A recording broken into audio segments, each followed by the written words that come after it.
In this second part, we will be learning about and continuing the old concept which we were discussing about these exception lines.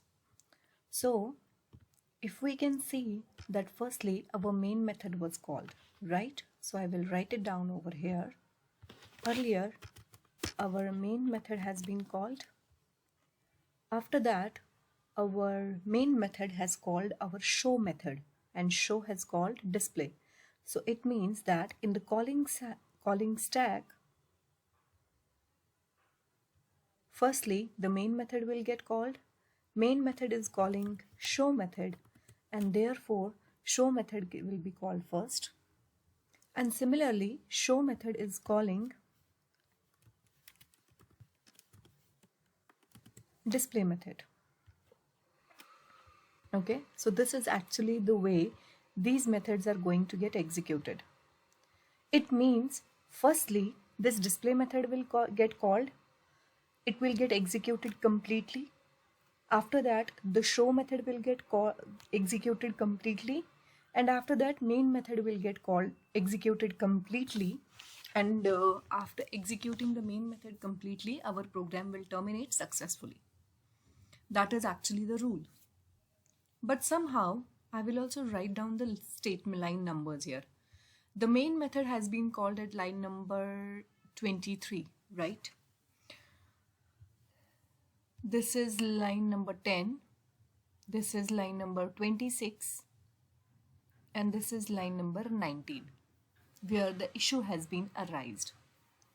So according to this, it has said line number 19 has some issue. So line number 19 is exactly the issue that has been arised.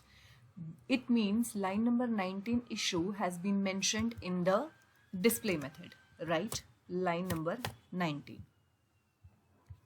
Then line number 10, it is in show method.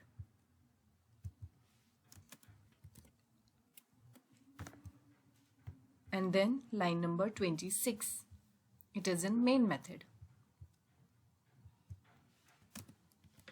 So actually now what happened? Earlier, when main method was called, in main method, we had written some code, that is we have called the show method, right? And until and unless this show method will not get completely executed, the main method cannot end itself, right? Therefore, main method has called the show method had called the display method. Same procedure, until and unless display method will be executed completely, the show method cannot complete its execution. And same thing applies to the display method as well. Now before it is the responsibility of this display method to get executed completely. Only after this the show method will get completely executed, and after that the main method. But the issue here arises because there is an issue in this statement. That is, the system does not know what to write down if there is a divide by zero situation. Normally, we all knows that whenever we have to divide a number by zero, it is infinite. But the system doesn't know how to say that or how to display that. Therefore, we can say it is an unexpected, unwanted situation that has been arised here. Right? So what happens now? When this display method has an issue in its method, the rest of the statements in the method will never get executed. Even what happened at this point. This display method will create an object. How it will create an object, that we will get into the next concept. We'll be learning that separately. But in short, what will happen, this display method has the responsibility to get executed each and every single line mentioned in the method at its own. But because of this statement there has been issue arised, therefore this display method will create an object. Which object? This object, that is the exception object of arithmetic, divide by zero. That is, this display method will be creating an object of arithmetic exception. And this display method, because the exception has been arised in the same method, it will take this object to the JVM and ask that there has been an exception arised in me. The JVM will ask this display method, have you written any kind of code for handling the situation?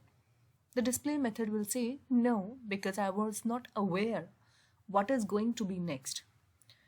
Therefore, the JVM will say, okay, if you haven't handled or haven't written any kind of code to handle this situation, I am really sorry, but I have to abort you. That is, I have to terminate you and I will not execute the further of the statements mentioned in you. Therefore, because of this statement, the rest of the statement mentioned in the display method will not get executed. Right? And because of this situation, the display method has been terminated abnormally. Now the question arises, if this display method has been aborted or terminated abnormally, what will happen to this show method? Now JVM will ask this show method, you have called the display method. That is correct. See, show method has called the display method. Did you know it earlier that there will be any kind of unwanted situation which will arise, and because of that there will be an abnormal termination of the display method? Show method will say, no, I don't know. Then JVM will ask this show method, because have you written any kind of handling code for that? Show method will say, no, I didn't know anything about it.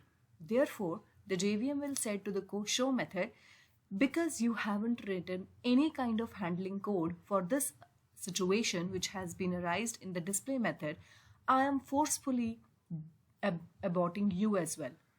Therefore, show method will also get terminated.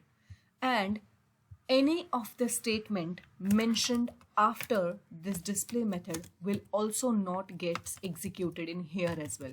That is, even in the show method, this statement will never get executed, because in the display method, the termination has been occurred.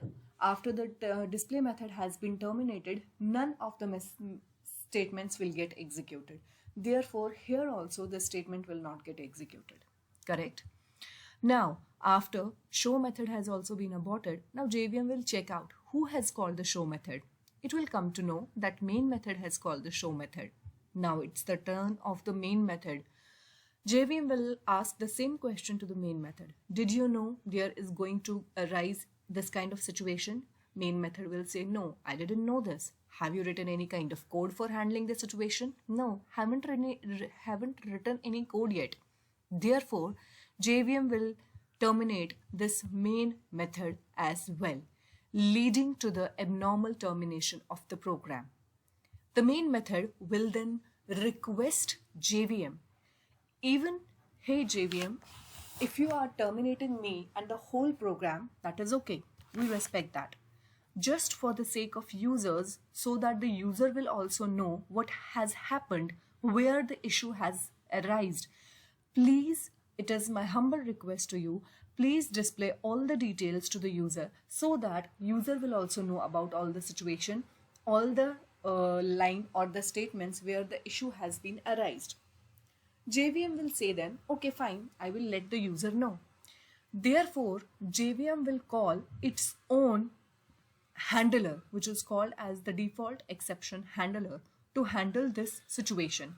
How that default handler is going to do? The default handler, the default exception handler will just print all of the statements, that is, which exception has been arised, that is, arithmetic exception has been arised, giving up the details, what has occurred, what has been done wrong. Divide by zero problem has been arised, that is, we have divided a particular number by zero. So it has mentioned that there is divide by zero issue over here. Where is that issue arised? At line number 20, we have written this line statement. Because of this, the method show, which has called the display method, will also get terminated. And similarly, because of this, the show method, the main method which has called the show method, will also get terminated. And in this way, sorry, all of these methods will get terminated one by one. leading to the abnormal termination of the program. Thank you very much. We will continue with the next part of the video.